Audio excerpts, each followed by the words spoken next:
ஃபாரின்ல இருக்கிற மாதிரி இங்கே சட்டம் வந்தால் தான் சார் முடியும். இங்கே காசு இருக்கிறவங்க வெளியில் வந்துடுறாங்க. அடுத்தது தீர்ப்பு வந்து ஒழுங்காக இல்லை.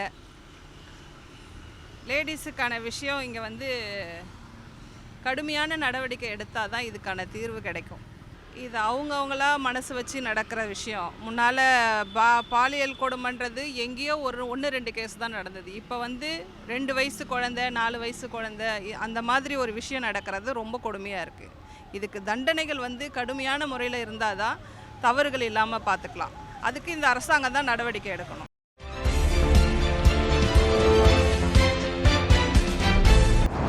கடுமையான சட்டம் கொண்டு வரணும். ஏதாச்சும் அவங்க கை வைக்க யோசிக்கிறோம், அது மாதிரி கொண்டு வரணும். அவங்க சட்டம் கொஞ்சம் காசு இருந்தால் அவங்க வெளியே வந்துடலாம், அது மாதிரி தான் இருக்குது இப்போ எல்லாமே. காசு இருந்தால் போதும், எது வேணால் பண்ணிடலாம். சந்தர்ப்பத்துக்காக எல்லாம் வெயிட் பண்ணுற மாதிரி தான் இருக்குது இப்போது. அது மாதிரி இல்லாமல் கொஞ்சம் யோசிக்கணும். அது உடனே பண்ண முடியாது. அது மாதிரி இங்கே தான் எல்லாம் ஈஸியாக இருக்க மாதிரி இருக்குது. துபாய் அது மாதிரி சட்டம்லாம் கொண்டு வந்தால் இங்கே கொஞ்சம் இதாக இருக்கும்னு நினைக்கிறேன். கடுமையாக இருந்த சட்டம் கொண்டு வரணும். கடுமையான சட்டம் கொண்டு வந்தால் அவங்க யோசிப்பாங்க. அவங்க கை வைக்க யோசிப்பாங்க. அது மாதிரி இருக்கணும், நடுங்கணும். அது மாதிரி சட்டம் கொண்டு வரணும்.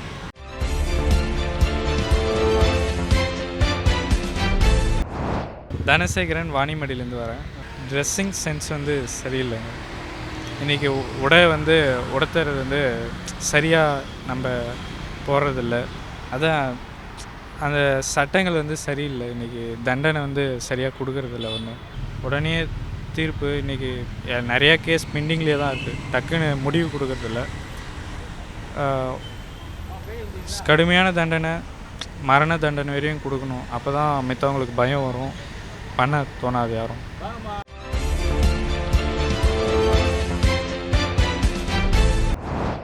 இப்போ நம்ம தமிழ்நாட்டில் வந்துட்டு இந்த பாலியை பற்றி பேசணுன்னா மோஸ்ட்டாக வந்துட்டு இந்த கேர்ள்ஸ் போகிற ட்ரெஸ்ஸு தான் மெயின் ரீசன்.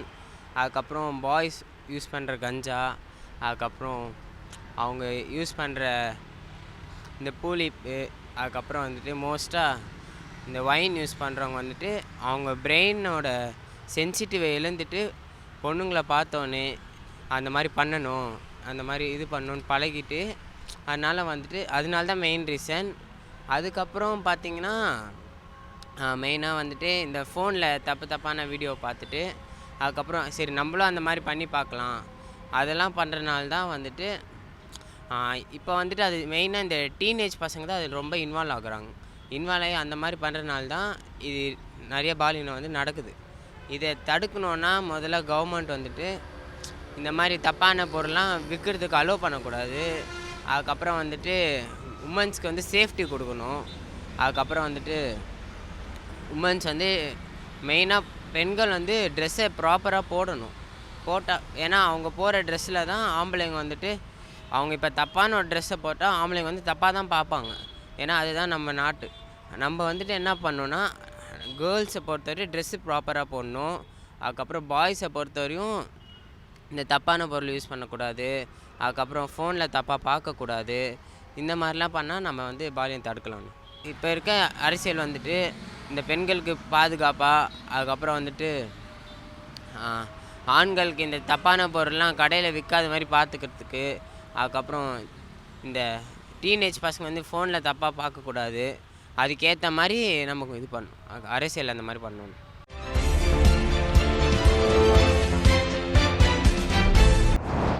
என் பேர் ரமேஷ், ஆவடி வீராபுரத்துலேருந்து வரேன். காரணம் என்னென்னாக்கா பாலியல் வன்புணர்வு இப்போ இவங்க வந்து ட்ரெஸ்ஸிங் சென்ஸு கொஞ்சம் பாதிப்பாக இருக்குது சார். சின்ன பிள்ளைங்க கூட ரொம்பவும் ட்ரெஸ்ஸிங் சென்ஸ் ரொம்ப கேவலமாக இருக்குது. அது ஒன்று. ரெண்டாவது பார்த்திங்கனாக்கா இந்த கண்ட ஆப்ஸுங்க, இந்த நிறைய ஆப்பெல்லாம் வந்துருக்குது. இன்ஸ்டாகிராமு இது மாதிரி அந்த ஆப்பெல்லாம் பார்க்குறாங்க, சின்ன சின்ன பசங்கள்லாம் பார்க்குறாங்க. அதெல்லாம் பார்த்து என்ன பண்ணுறாங்க, மனசு கெட்டு போகிறாங்க. மனசு கெட்டு போகிறதுனால இவங்களே இதை பண்ணுறாங்களே, நாம ஏன் பண்ணக்கூடாதுன்னு அவங்களும் காலேஜ் ஸ்டூடெண்ட்லேருந்து எல்லாருமே அதையே யோசிக்கிறாங்க. பணம் சம்பாதிக்கவும் ஆரம்பிச்சிட்டாங்க. இன்றைக்கி அது ட்ரெண்டிங்கில் போகுது. இப்போ 50 பேர் லைக் கொடுத்தோன்னா இன்னொருத்தவங்க பார்க்குறாங்க, 100 பேரை லைக் கொடுத்தா இன்னும் ட்ரெண்டிங்கில் நம்ம போவோமே, அந்த ட்ரெண்டிங்கில் பார்க்குறாங்க. அதுதான் இப்போ பாலியல் வன்கொடுமைக்கு அதுதான் காரணம். எந்த மாதிரி சட்டம் வந்ததுன்னா, இப்போ ஒரு வாத்தியாரோ இல்லை ஒரு டிரைவரோ யாரோ ஒருத்தர் தப்பு பண்ணுறாங்கன்னா அந்த தப்பை வந்து தட்டி கேட்கறதுக்கு கோர்ட் இருக்குது. ஆனால் அந்த ஸ்பாட்டில் அந்த தண்டனை உடனே கிடைக்கணும். அந்த தண்டனை உடனே கிடைச்சாதான் அதை பார்த்து தெளிவுபடுத்திப்பாங்க, மற்றவங்க தெளிவுபடுத்திப்பாங்க. இவருக்கே இந்த தண்டனை கிடச்சிச்சுன்னா அப்போ நம்மளுக்கு என்ன ஆகும், அந்த பயம் வரணும். அந்த பயம் வர மாதிரி நான் ஆண் உறுப்பை கட் பண்ணுறேன். அதை கட் பண்ணிட்டீங்கன்னாக்கா ஒவ்வொருத்தனுக்கும் பயம் வரும். ஐயோயோ உயிர் நாடியாச்சே, உயிர் நாடியை கட் பண்ணுறாங்களே, அப்போ நம்ம கொஞ்சம் சேஃப்டியாக தானே இருக்கணும் அப்படின்ட்டு அந்த பயம் வரும்.